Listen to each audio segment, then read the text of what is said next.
శాంతి.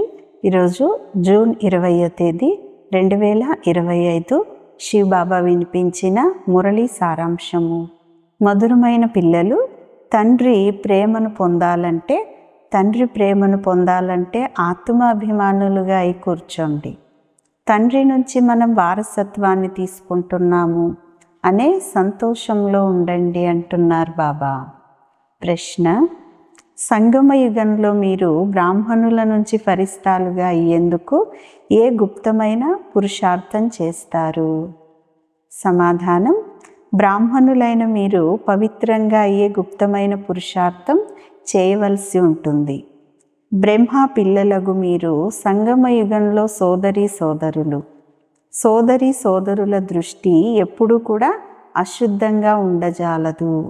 స్త్రీ పురుషులు ఇరువురు తోడుగా ఉంటూ కూడా స్వయాన్ని బీకేలుగా బ్రహ్మకుమారీలుగా భావిస్తారు. ఈ స్మృతి ద్వారా ఎప్పుడైతే పూర్తిగా పవిత్రంగా అవుతారో అప్పుడు ఫరిస్తాలుగా అవ్వగలుగుతారు అంటున్నారు బాబా. మంచిది. మధురాతి మధురమైన అపురూపమైన పిల్లలకు తల్లి తండ్రి బాబ్దాదాల యొక్క ప్రియ స్మృతులు మరియు గుడ్ మార్నింగ్. ఆత్మిక తండ్రి ఆత్మిక పిల్లలకు నమస్తే. ఆత్మిక పిల్లలు ఆత్మిక తల్లి తండ్రికి ప్రియ స్మృతులు, గుడ్ మార్నింగ్ మరియు నమస్తే. ధారణ కొరకు ముఖ్యమైన సారం. మొదటి పాయింట్: విచార సాగర మథనం చేసి బ్రహ్మ నుండి విష్ణువుగా ఎలా అవుతారు అనే విషయం పైన వినిపించాలి. బుద్ధిని జ్ఞానం యొక్క మంథనంలో బిజీగా ఉంచుకోవాలి. రెండవ పాయింట్: రాజ్య పదవిని ప్రాప్తి చేసుకునేందుకు జ్ఞానము మరియు యోగముతో పాటు తమ సమానంగా తయారు చేసే సేవను కూడా చేయాలి. మీ దృష్టిని చాలా శుద్ధంగా ఉంచుకోవాలి అంటున్నారు బాబా.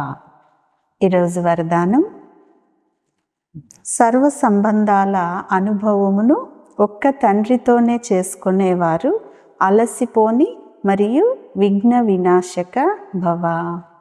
వరదానం యొక్క వివరణ: ఏ పిల్లల సర్వ సంబంధాలైతే ఒక్క తండ్రితోనే ఉంటాయో వారికి ఇతర అన్ని సంబంధాలు నిమిత్త మాత్రంగా అనుభవం అవుతాయి. వారు సదా సంతోషంలో నాట్యం చేసేవారుగా ఉంటారు. ఎప్పుడు అలసటను అనుభవం చేయరు. ఎప్పుడు కూడా అలసటని అనుభవమే చేసుకోరు.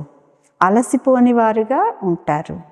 తండ్రి మరియు సేవ ఈ లగన్లోనే మగ్నమైపోయి ఉంటారు.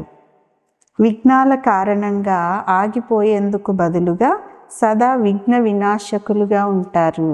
సర్వ సంబంధాల యొక్క అనుభూతి ఒక్క తండ్రితోనే ఉన్న కారణంగా డబల్ లైట్గా ఉంటారు. ఎటువంటి భారము వారికి ఉండదు.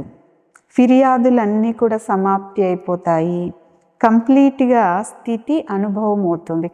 స్థితి అనుభవం అవుతుంది.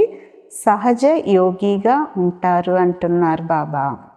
స్లోగన్: సంకల్పంలోనైనా కూడా ఏ దేహదారి వైపుకైనా ఆకర్షితం అవ్వటము అనగా అవిశ్వాస పాత్రులుగా అవ్వటము అంటున్నారు బాబా.